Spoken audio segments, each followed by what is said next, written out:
Hey, just Jay here, and it's day 314 of the Bearded Brace Face.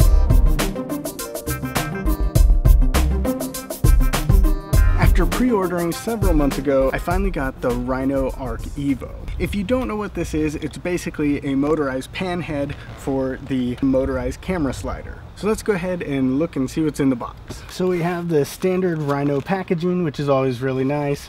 Really simple, not overdone.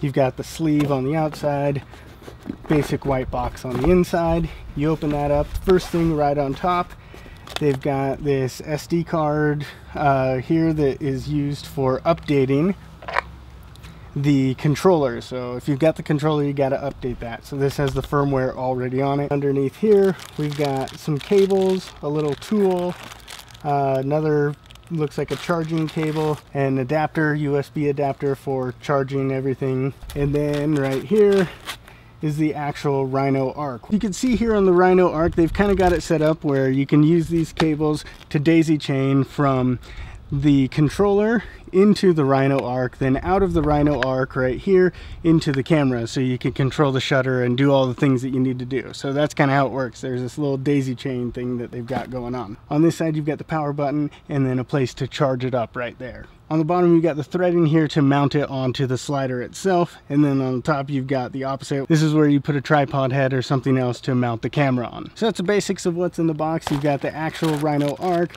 a cable with an Allen wrench, and charging stuff, plus the SD card with the new firmware and product manual.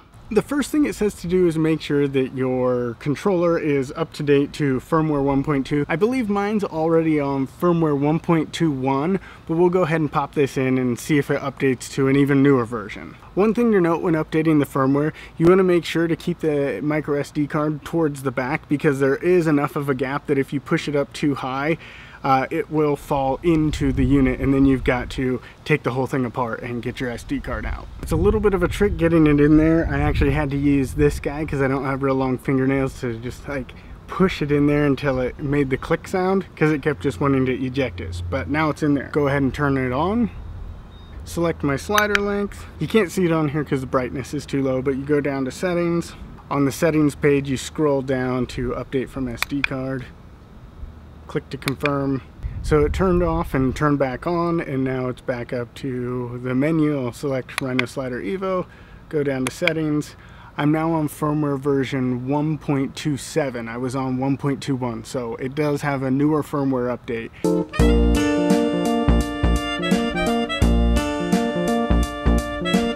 So I've got my Rhino slider all set up, got the Evo on here connected, and I've got the sled right here. Brake is on this backside. So the next step is attaching the Arc to the Evo slider. So one thing you want to note is don't twist it from the top here. You want to grab onto the whole base, because this top part turns and you don't want to grind the gears. So make sure you're holding onto the body part of it as you screw that all the way down. We'll go ahead and turn this around.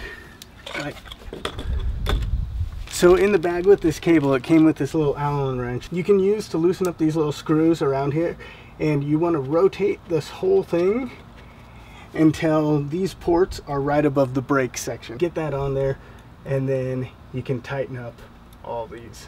So now it's on there nice and solid. It's not going to rotate anymore. And you just need to do that the first time that you put this on here, because now every time I tighten this on, it's going to tighten with that facing over the brake. So in the manual, they have this little picture here, and what you need to know is that the actual rotating Rhino Arc part needs to be perfectly level. If you do need to put your slider at an angle, you'll need to put a ball head like this in between the actual slider here and the Rhino Arc. If you see in this picture, they've got it where the slider's at an angle, but then the ball head is turned so that the platform is straight.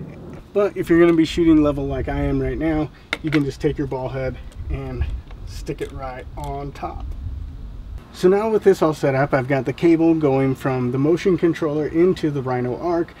I'll go ahead and make sure that the Rhino Motion is powered on, and I'll hold down the power button on the side of the Arc for a few seconds. And then there's a little LED screen right here. It started up and it says not paired on it. So I'll go ahead and select what slider I'm using. I'm using the 20-inch.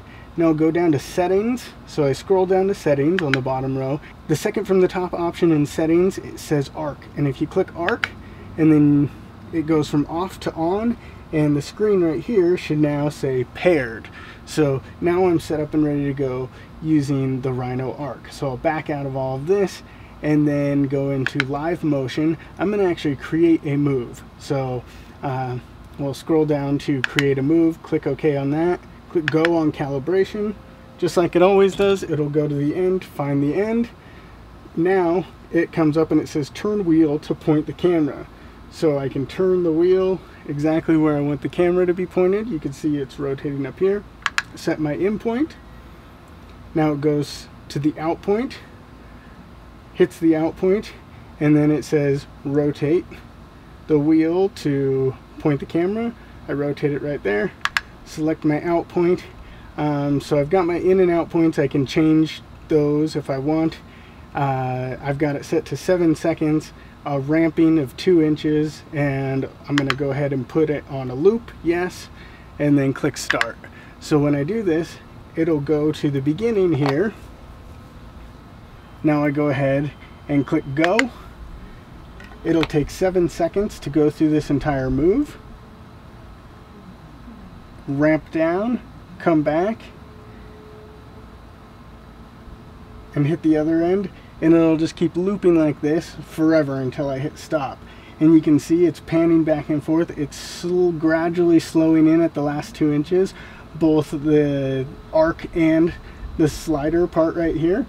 And it just keeps going back and forth like that. This isn't the greatest slider shot in the world, but you can see what it's doing. It's going back and forth, and it's rotating, and it's basically keeping me in the center of the frame. Especially when I put these really long rails on, I'll get a lot more dynamic movement out of it. One thing to note, when you do get longer rails, you need a longer belt drive, so make sure that you get this along with it.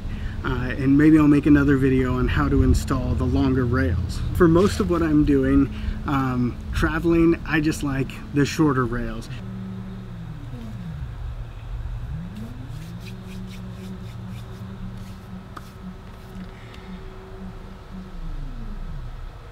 What you can see here is that I set up this handrail right here to be on that third line. So what's cool about that is that you can get this movement while still maintaining the composition that you wanted. I don't think that you should use the Rhino Arc for everything.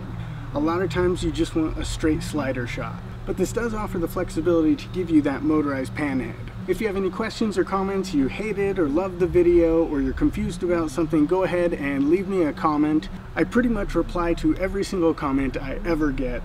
But as always, hope this wasn't horrible.